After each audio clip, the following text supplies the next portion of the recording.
the latest installment of My Dad Listens to This. I'm Juliet the daughter. That must make me Kevin the dad. Why, yes, it must. It must. And Juliet, who did you pick for us this time? Well, I thought we'd talk about a little something that goes like this and talk about Bob Newhart with the Bob Newhart Anthology. So, Dad, what do we need to know about the so-called King of the Squares? Well, we need to know that George Robert Newhart was born September 5th, 1929 in Oak Park, Illinois. Wait, his first name really isn't Bob? It's George. I feel lied to. Well, facts is facts. I can't change them.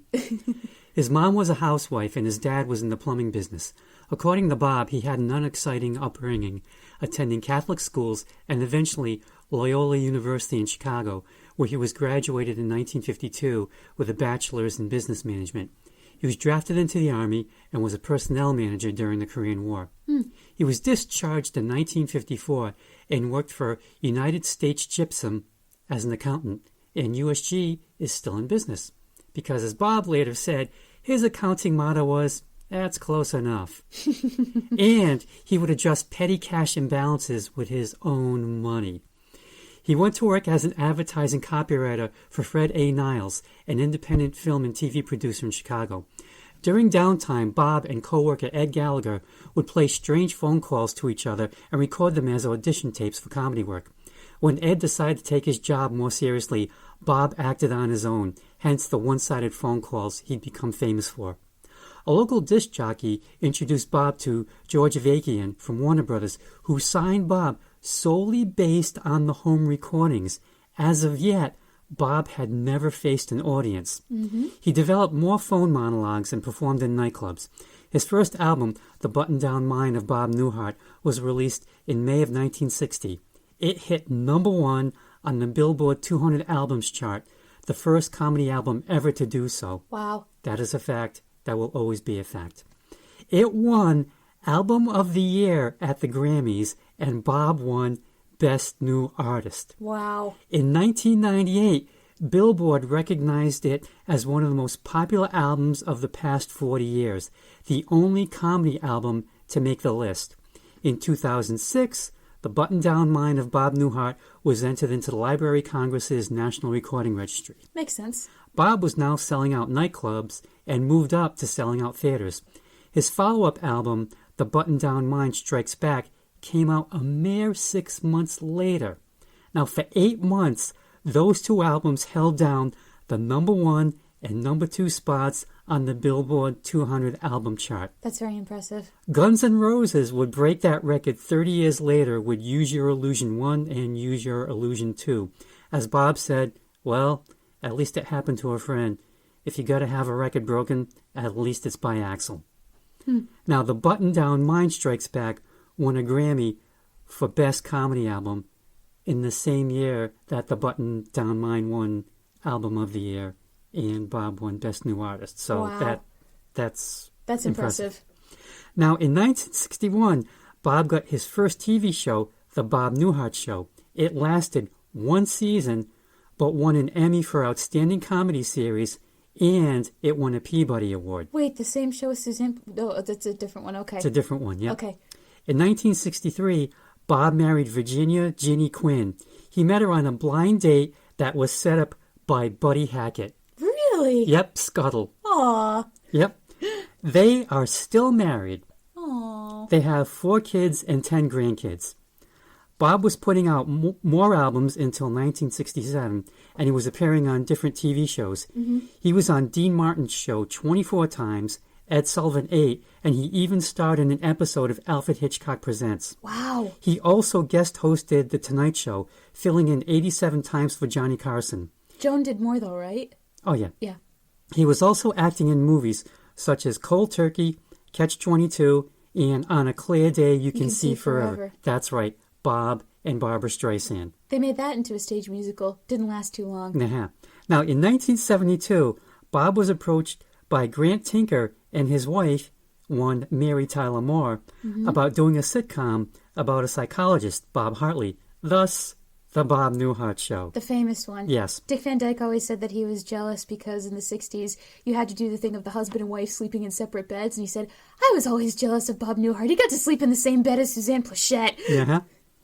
Now, It was for adults in that it didn't pander to the audience. It was very smart comedy. And it had one of the best casts ever, as you mentioned earlier. Suzanne Plachette as Bob's wife, Emily. Bill Daly as neighbor across the hall, pilot Howard Borden. Peter Bonners as orthodontist Jerry Robinson. And Marsha Wallace as Carol Kester, Bob and Jerry's receptionist. Bob and Emily were childless. Bob Newhart did not want the show to be, oh, it's Dopey Dad, if they were children. Now, by 1977, the ratings were declining. Bob wanted to end the show, but was under contract for one more season. Oh. The writing staff wrote an episode in which Emily got pregnant. Bob read it and said it was funny. Then he asked, who are they going to get to play Bob? Oh. Yep. The last episode aired April 1st, 1978, with Bob and Emily moving to Oregon so Bob could take up a teaching position at a small college. Apparently that did not work out because over the years, Bob would reprise the Dr. Hartley role on various shows, including a Murphy Brown episode in which Carol is Murphy's receptionist and Bob shows up begging her to come back to Chicago. Oh. Now, the Bob Newhart show ran for 6 seasons and somehow never won an Emmy. For anything. WTF. Wow, who are they getting beat by? I think like All in the Family and the Mary Tyler Moore Show. Oh. So it was tough competition. It was hard. Okay. Now, Bob's show also gave college kids the drinking game Hi Bob. Oh, no. And this got really popular when it was in syndication, so the reruns would come every day. Now, players have to down a shot anytime a character said, Hi, Bob. Oh, no. Another variation was to take a swig of beer anytime anyone just said Bob. If you play it during this podcast, you will be hammered in no time. No, you might end up going to the hospital for alcohol poisoning. That too. In 1982, Bob starred in Newhart, which ran for 8 seasons until 1990. Bob played Dick Loudon. Mary Fran was his wife, Joanna. They ran an inn in Vermont. Bob was also an author of DIY books and would eventually host a local show, Vermont Today. The show's finale is considered to be one of the, if not the, greatest endings to a TV show. Now get this, the show was nominated for 25 Emmys during its run and did not win a single one. Wow. Again, WTF. And out of those 25 Emmys, Juliet Duffy was nominated for 7 of them alone. So almost 1/3 for her role as hardly working maid Stephanie. She was hysterical. She just deserved to win for that role every single year, but didn't happen. Now, Bob would finally win an Emmy in 2013 for Outstanding Supporting Actor for The Big Bang Theory for his role as Professor Proton. Yeah. And he also has played that same role in Young Sheldon.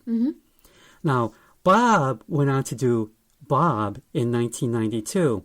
It got great reviews, but only lasted about a season and a half.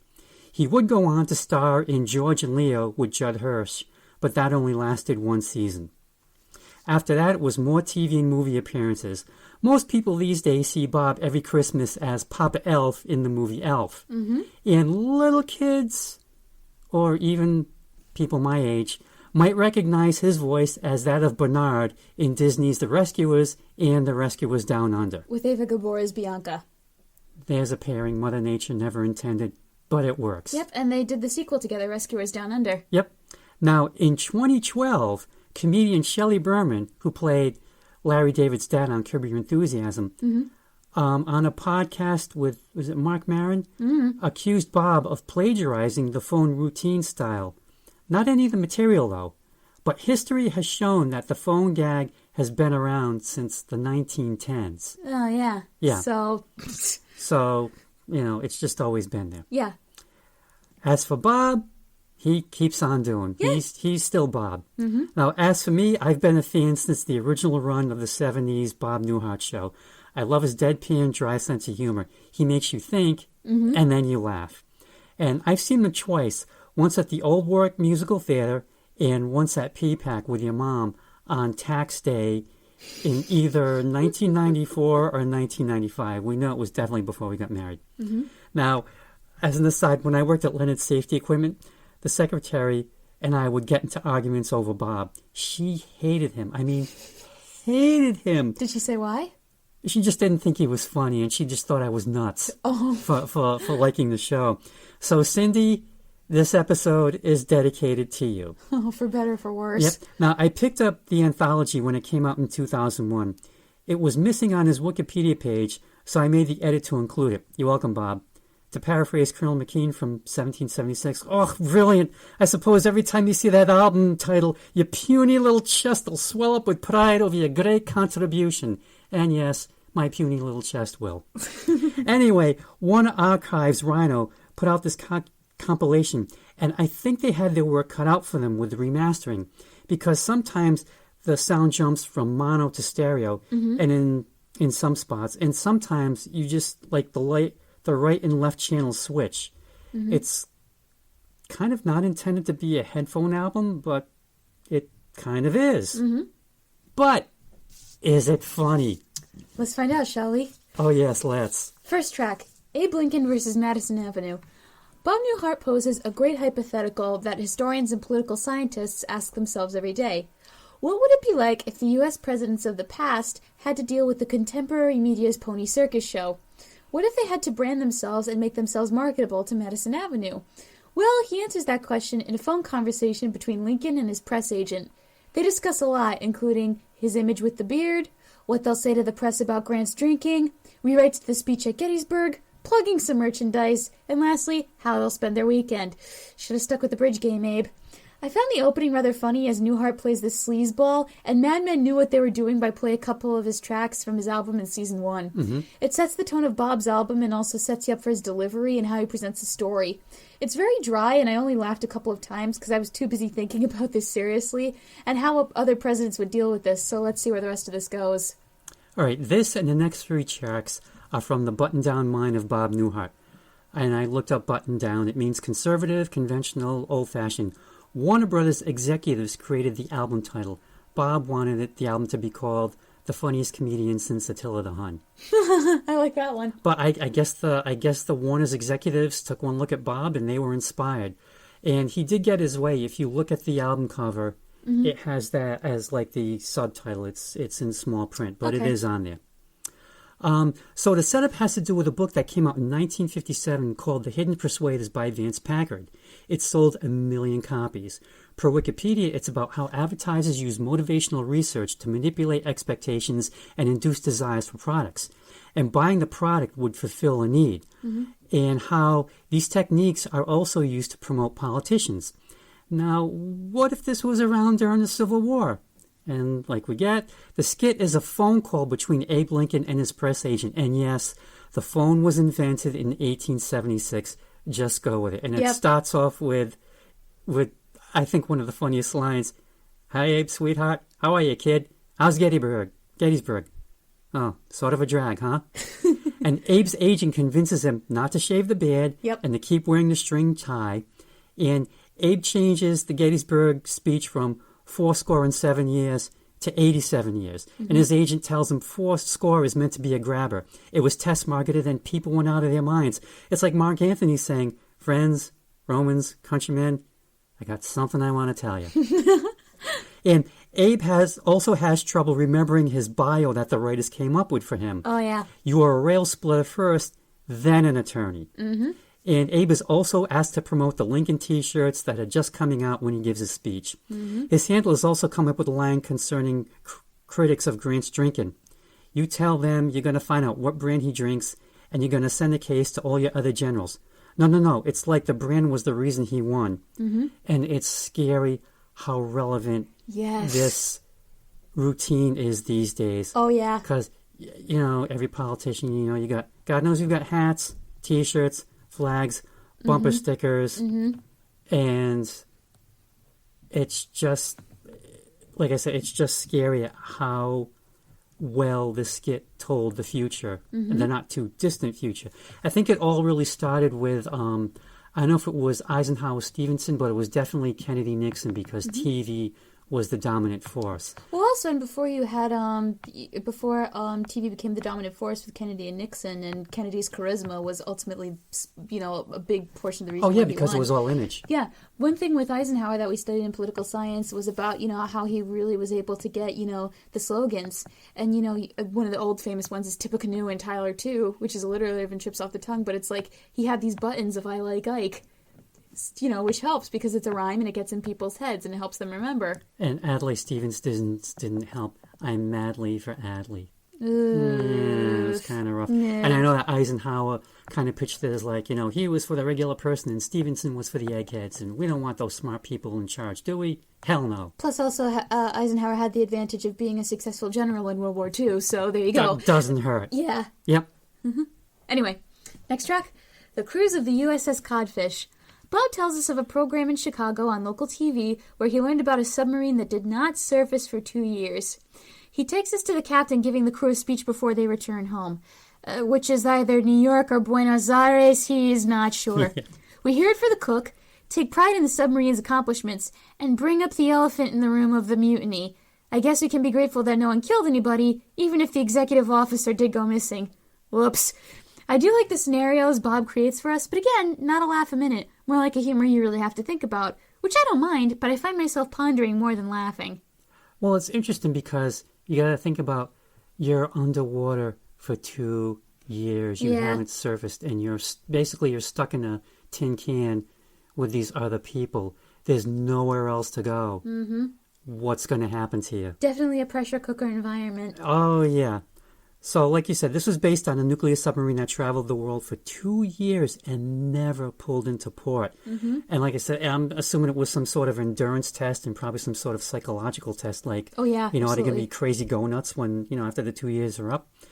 And this is basically the speech Bob thinks the captain gave right before they surfaced after the 2 years. Men, I know you're all anxious to be reunited with your loved ones.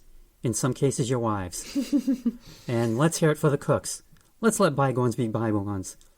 I'm not going to surface until we hear it for the cooks. Then there was the ill-timed firing on Miami Beach that got blown out of proportion. Mm-hmm. And like you said, there was also the issue with the missing executive officer, a mutiny, and a stolen door from the captain's office. And like you said, it ends with the crew being told when they surface they'll be gazing on the familiar skyline of New York City or Buenos Aires. And then there's the part about how... Now let's take a look at our track record here. We've sunk in the most Japanese ships. Problem was, they already sunk. After World War II, yes. Yeah. It's an okay skip, but I find that over time it's grown on me because it's like you pick up on more little things. Like you said, it's not laugh out loud funny. Some of his skits are fall down funny. This one is kind of like you think about it and you get some chuckles here and there. Mm-hmm. Next track, Merchandising the Wright Brothers. Have you ever wondered what it would be like if the Wright brothers were on Shark Tank? Jeez, you're right. That's basically what this track is. Bob pretends to be the Wright brothers' sales representative, trying to figure out how they can make the airplane marketable, or at least get them started on making commercial flights. Most importantly, how many people can fit on the sides of the plane, and will they have a John? So far, these tracks just make me despair for inventors and thinkers in a capitalist society who are really trying to do good and invoke change, while at the same time being subjected to the pony show of a capitalist market. Again, no wonder Mad Men featured them on their show. Don Draper could have found some way to market the Wright brothers if he could sell cigarettes that could kill you, because with the tobacco, well, it's toasted. Yeah, I never thought of this as Shark Tank, but it's pretty much like that. In this case, they go to a new product corporation, which could be the Shark Tank panel, to market their new invention, the airplane. And I love how it starts out. Hello, who is this? Orville? Where's Willard? Wilbur. I'm sorry. And they're advised that the only way to make loot on it is to stop booking passengers as soon as possible. And there's any way of putting a John on it to give it that snob appeal, where you have a section that has a John and the other section or wing that doesn't have the John. And then they ask them, well, how many people can you fit on the wings? Mm-hmm. And do you still have to have 12 guys to push it downhill? And that's going to be murder trying to get flights to the coast. Mm-hmm. And it's a short skit, and it's not bad. And just you mentioning Shark Tank, it's pretty relevant. These are all scarily relevant. They've all aged really well. And yeah, it's kind of like it like you said, it's like Madison Avenue just doesn't care. It's like, okay, how we can make as much money on this for ourselves as possible. And maybe you get $1 or $2 because, yeah, okay, you had to come up with the idea and invent the damn thing. Jello may not be solid, but it sells. Ooh, Got yes. that from Professor Wiener. Anyway, next track. Driving instruction. Pilot script for a new TV series. Bob's idea for a new documentary is a day in the life of driving instructors. I would honestly watch this as a comedy series because it would have Office-esque hijinks. Yeah, it would. So today, we see Bob as a driving instructor of Mrs. Webb, Mr. Adams' previous student, after he jumped from the car when they were going over backing out. Only her version of backing out was 75 miles per hour in her driveway. We also learned about the other way of stopping, which I will not spoil for you. To be clear, Bob is not making fun of women drivers. He's making fun of really stupid drivers, to which I say, try driving in Rhode Island. Bob is stressed out of his mind in this, but he's doing his damned best as a teacher. He should take a line from Dad's driving instructor, whom he can tell you a lot about. I think this is his best track so far in terms of getting a riotous giggle. Oh, yeah, this is a true classic. And like you said, Bob thinks this should be a documentary about a group of men who go to work every day, not knowing if that night they'll return because they face death in 100 different ways. And God knows, like you said, you drive on the highways in Rhode Island, yeah, it's amazing that, you come home alive. Yeah. And like you said, Mrs. Webb is the nervous driver. Now, before he did this skit at PPAC, Bob acknowledged the female driver stereotype is dated, so please don't throw anything at him on stage while he was doing the bit. And then he went into the bit. Mm-hmm. And it shows you how much it changed because in the 80s, he just flat out did the skit. Mm-hmm. And like you said, yeah, how fast were you going when Mr. Adams jumped out of the car? 75? And where was that? In your driveway. Yep. And on, like they wind up on an island, like one of those islands in the road. The police show up. And, going down the one-way street the wrong way. And in our police podcast for Zenyatta Mandata, we mentioned that this was a skit from whence the title The Other Way of Stopping came for the last track on that album. Oh, I forgot about that. Yeah. And what's the other way of stopping? No, I don't want to ruin it. No, you gotta listen to the track. And I like that. Of course you're nervous. I'm nervous. I'm not saying that. I'm really very nervous. And it goes on and on until Mrs. Webb, she says that she was blinded by the lights in her rearview mirror. What kind of lights? The flashing lights? The flashing red lights. And yes, they had been pulled over by the police. Yeah, what do you do in that situation where a student driver screws up so bad that the cops have to come in? Like, who's the responsible party? Is it the student or the driver's ed school? That's a good question. Yeah, when I took my driver instructor lessons, back with AAA back in I think 1980 or 81. Mm-hmm. Basically, I was running errands for the guy. Mm-hmm. It's like, okay, let's get on the highway, and yeah, we got to go to my dry cleaner to pick this up. Oh yeah, we got to go to the Seacock. I'm like, but that's in Massachusetts, and shouldn't we just stay in Rhode Island? He's like, just drive very, very carefully. And I must have, because I'm still alive. I like to think he's still alive, and we didn't get in any car accidents. Is this the same guy who had that famous saying? No. This was completely different that was from the high school. This was 3A's driving. Like, okay. They'd pick me up in the car, and then we'd go off and run errands. Mm-hmm. I'll be right back in a few minutes.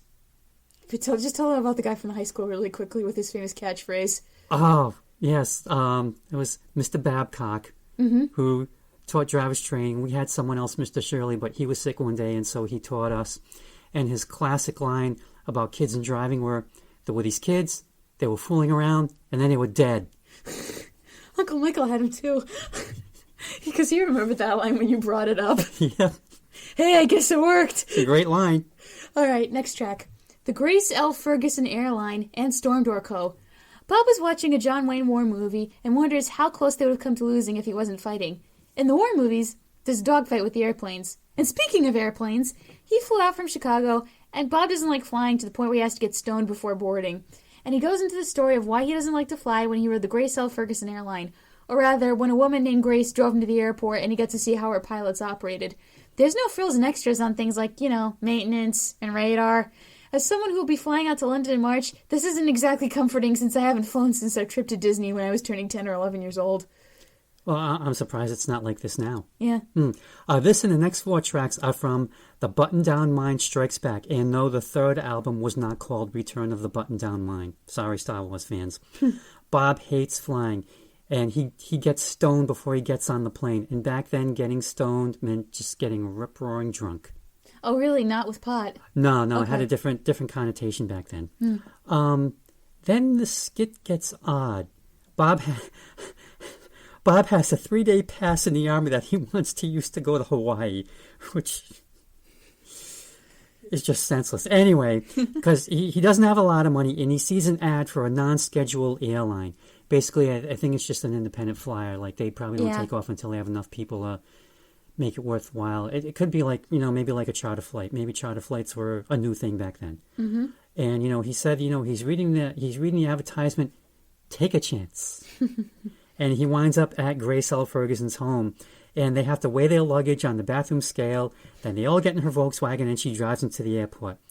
And then the skit really kicks in the gear with the captain giving a speech to the passengers before taking off. The airline's only been in business for 1 week. And at one point the captain starts and asks, ever have one of those that just hangs on for 4 or 5 days? I don't mind the headaches too much, but it's that damn double vision. Oh, man. And it's a real cut-rate airline because there's not even any seats. It's just overhead straps like you're on the subway. But the thing is, the people who fly tourist class, they have no straps. And it goes on and on about how the co-pilot is just always in the panic.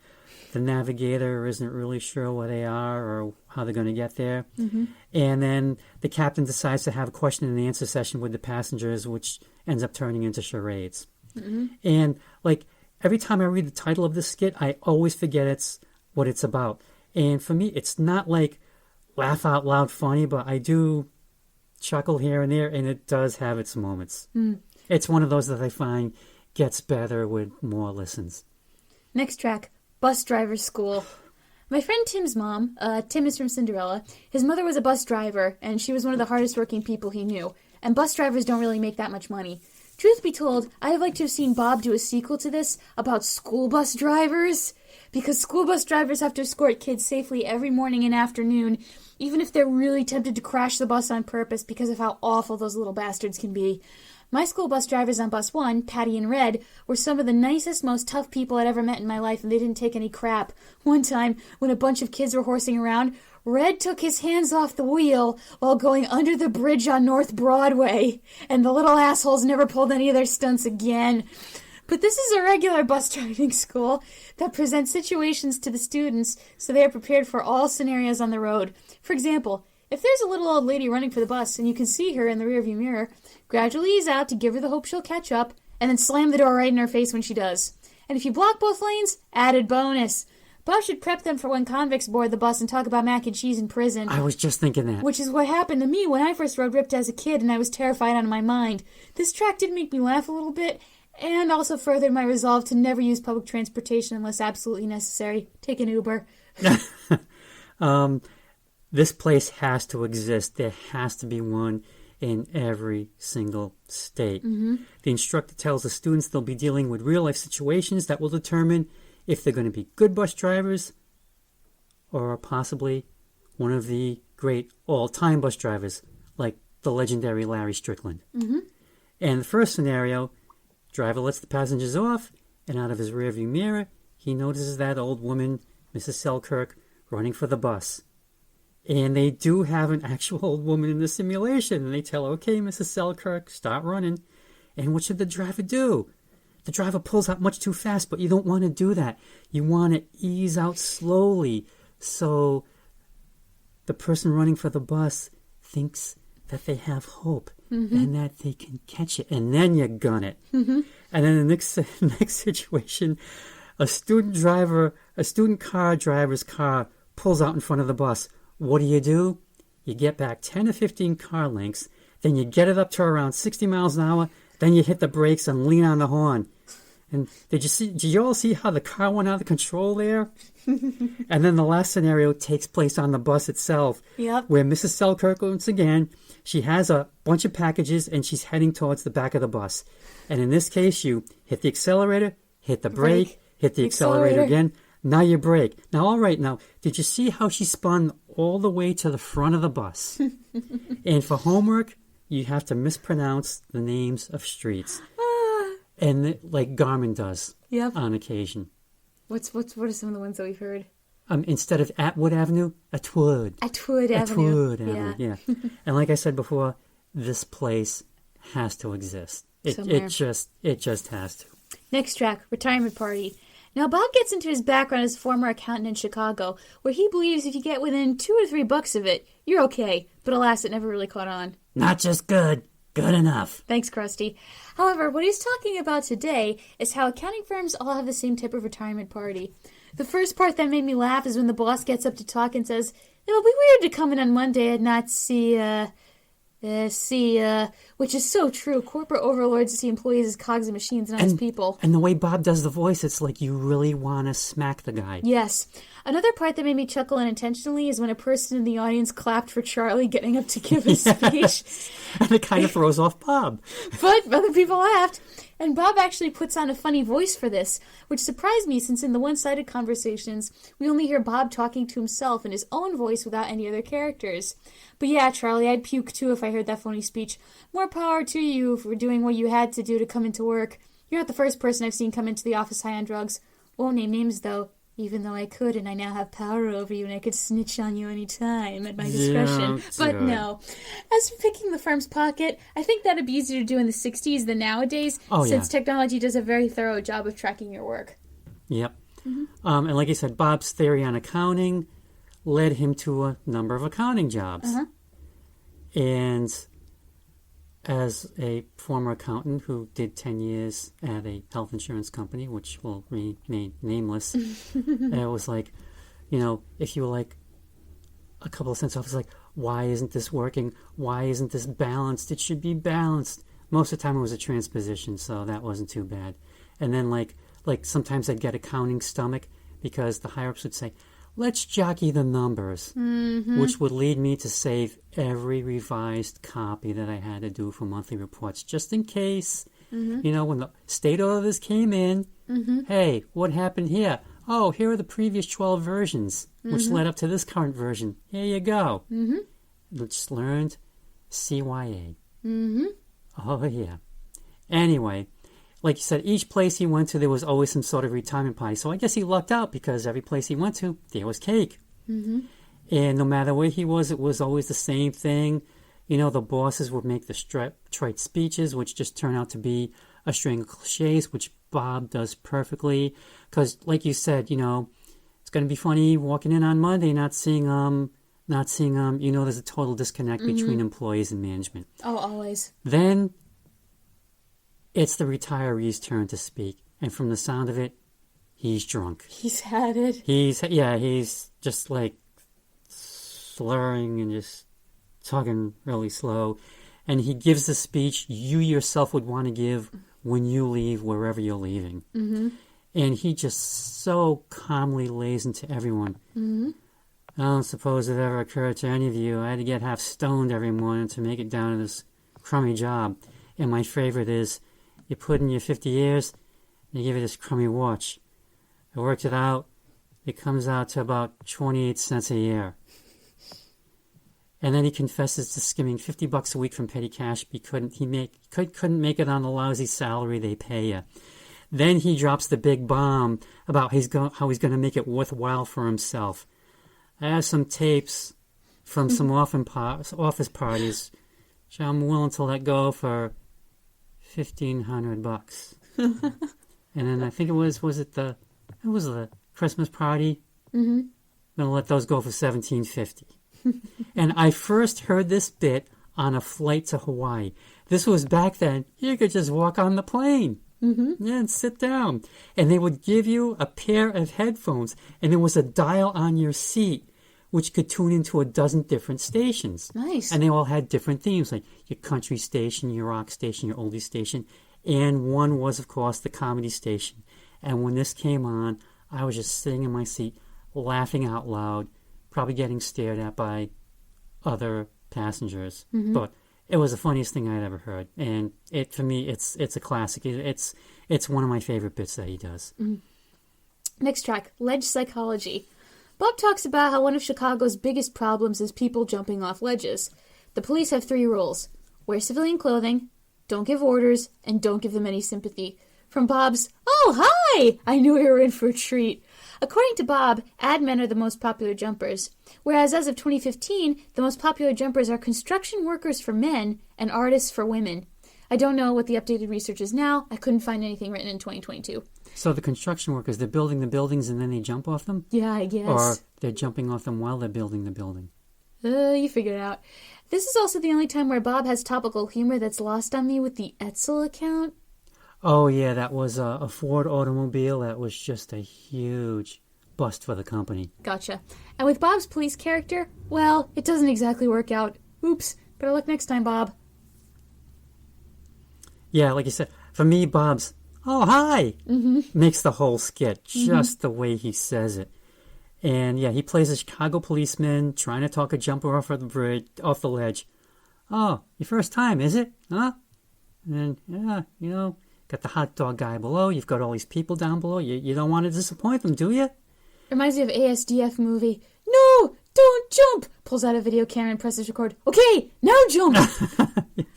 There's so many great lines in this bit. It's absolutely hilarious, and I just don't want to give away all the lines. It's like one after another. It just has to be heard. Stone cold comedy classic. Next track, Rocket Scientist. This is definitely an older recording due to the sound quality. Is it an older one? No, because they put that. Well, it could be, but they did put the albums in chronological order. Oh, okay. Because the audio quality on these last 2 is really weird. Yeah, it's tough. I like I said, Rhino, I think, had their work cut out for them, and I think, these were the tapes they were given, and you're trying to make chicken salad out of chicken crap. This is definitely, yeah. So anyway, Bob gives us a news interview a la Nightline with Mike Wallace. So I'm guessing this was pre-60 Minutes. Yeah. And Mike interviews a missile scientist who used to work for the Germans and is now working for the United States. And again, we have a character with a funny voice to distinct the dumb screw-ups from the rest. The scientist meets a guy with a funny mustache with hair in his eyes who wants to use these firecrackers to kill people. Although, as Bob points out, you'd really have to be on top of the guy in order for that to work. And because Bob's character hasn't read the papers lately, he listens to him about potentially joining the missile program. He just wants the money, as we find out by the end of the interview, which is true for some people who do whistleblower interviews, but not always. This and the next track are from Behind the Button-Down Mind of Bob Newhart. And this is Bob's version of an interview show. And yeah, I was surprised when you said, this is Mike Wallace. I mean, that was like really early. This might have been about maybe 1962, 1963. So anyway, he's interviewing rocket scientist Werner von Werner, based on Werner von Braun, in reality. Yeah, and this definitely has to do with when the U.S. got von Braun from the German missile program and had him work for the United States rocket program after World War II, getting that guy in space. Yeah, what you're going to do is you're going to sit on a firecracker, we're going to light it, and I love the question he asks. Was the fact that you were involved in the German missile program a matter of political conviction or a matter of political expediency on your part? Oh boy, that one, huh? And von Werner, he talks about how he met Hitler at a party in the early 40s, overlooks this guy with a little mustache and a piece of hair falling on the side. And, von Werner falls behind on his rent, but he tells his landlord he's going to name his latest invention after him. You're going to call it an Irving? No, I'm going to call it a rocket. For me, it's kind of dated, but it's hilarious. I mean, if you know your history and you know about the whole, taking all the German scientists and having them working for us. We did the same thing with Russian scientists as well. Oh, yeah, but it's hilarious. Dated, but hilarious. Final track, The Uncle Freddy Show.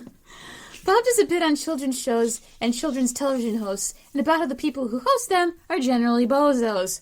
These were the sort of shows Mr. Rogers objected to that you can see in his documentary, Won't You Be My Neighbor? And these were shows that aired before public educational television really became a thing. I've seen some clips from these old kids shows, and what I hate is when children's TV assumes that children are too stupid to understand anything. It pisses me off almost as much as when children are seen as budding consumers that they can market toys to, which I fell for when watching Nickelodeon as a kid, and it still makes me angry to today. No joke, one time there was an ad that came on TV, and I dialed the 800 number because I wanted that toy so bad, but then I got scared and I hung up when they picked up. I never knew this. Listeners, I'm hearing about this for the first time. What was the toy you wanted? Some sort of toy with magnets. It wasn't even on your phone. It was on Butchie and Georgie's phone, too. Oh, wow. Yeah, they weren't around. I was watching TV. I dialed the number, but then I panicked and I hung up.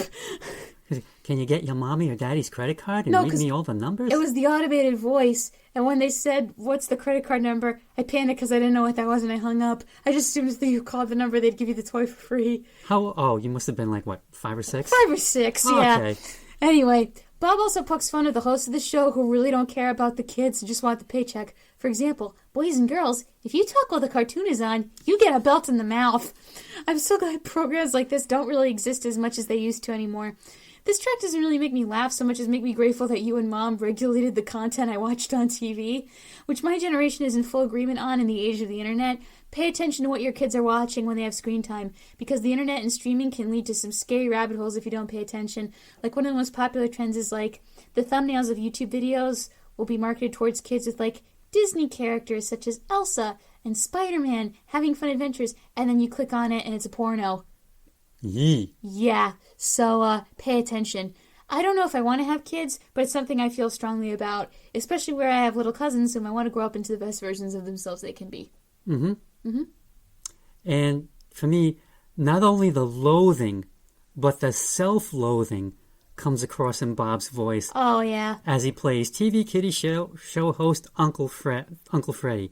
And before the show goes on the air, Uncle Freddie tells the kids they can't talk during the cartoon because that goes out over the air. And that's where the belt in the mouth comes in. Uh-huh. And, he does use that. He used that voice like, okay, boys and girls. And you realize, yeah, he's definitely talking down to them. Yeah, I wonder if this partly inspired Krusty the Clown in any way. I do remember seeing a documentary on PBS years and years ago about comedy. Mm-hmm. Or maybe it was about the history of television. And one episode was about the development of kid shows. And Krusty the Clown was based on a clown kiddie show host who was exactly like that. He had the exact voice. They were able to dig up some video from like late 50s, early 60s. And this poor guy just looked worn out. He looked just like Krusty. Oh, man. And he had the voice like that, too. Uh-huh. Ugh. With Stephen Sondheim. You cost an arm and a leg, so let's get this moving. I didn't write Cats. You didn't! Oh, no! Anyway.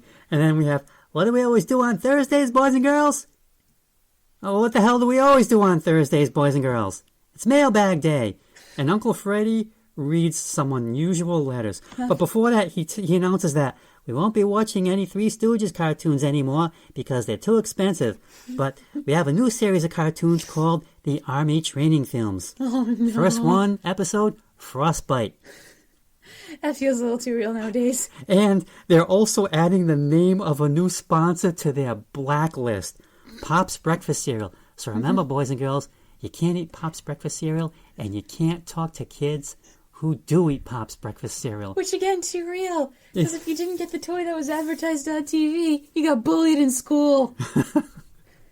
and anyway, the first letter they get to is written by Arnie Peterson, written in crayon, on a bag. And Arnie is also 34 years old. And the second letter, I don't want to give the second letter away, but it is hilarious and also eyebrow-raising because you learn that Uncle Freddie has a little business on the side, which, given the postal delivery rules at that time, Uncle Freddie could get arrested. Mm-hmm.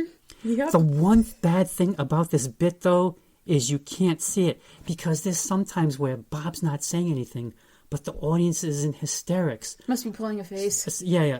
I guess so. He's doing something, and whatever it is hysterical. And I love this skit because it's funny. It can kind of make you cringe because it's like, oh my God, this is what poor kids had to watch. And I kind of wonder if there's like 500 channels out there, if this is what some kids' shows are like. Like, they're so desperate, like, okay, we've got to fill time. You over there, show the kids a cartoon and talk to them and try to make nice. Yeah. All right, so thus ends part 1 of our Bob Newhart anthology. We'll be back next time with part 2. Yes, I forgot to say at the beginning, this is a 2-part episode. First it was Weird Al, then it was Alice Cooper, and now we've got Bob. So I guess we're going alphabetically? And it seems like we are. We got some A's, now we're in the B's. All right, but for this portion, overall, the first part of Newhart was much more provoking than I thought it would be.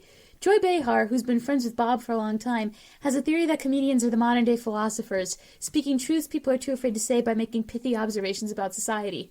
I don't think that's true for all comics, but Bob is definitely one of those with his social comedy. So if he doesn't make you laugh or guffaw, he makes you think, and for that I'm grateful. Yeah, he does. And I think he definitely was, I don't want to say unintentionally, but he was definitely like the hip comic. He was like the smart one. You know, the one who, like, you know, if you were going in, you kind of had to be, you know, maybe a little, definitely up on current events at the least. You definitely had to pay have, attention. Yeah, exactly, to what was going on in the world. And, you know, he makes you laugh, and he does make you think. And it's a combination we need more of these days. I mean, we do have some people who do that, but kind of need more. On that note, as always, thank you for listening to the latest installment of My Dad Listens to This. Remember to like, comment, subscribe, and all that jazz, because the more you engage with the video, the more views we get on YouTube. Yay! If you follow me on social media, I post all the episodes there, and if you're friends with my dad, tell him what episode you want to listen to, and he'll email it right to your inbox. As always, thank you for listening to the latest installment of My Dad Listens to This. We'll be back next time with part 2 of our Bob Newhart coverage. Dad, anything you want to say before we sign off? Hi, Bob. Hi, Bob.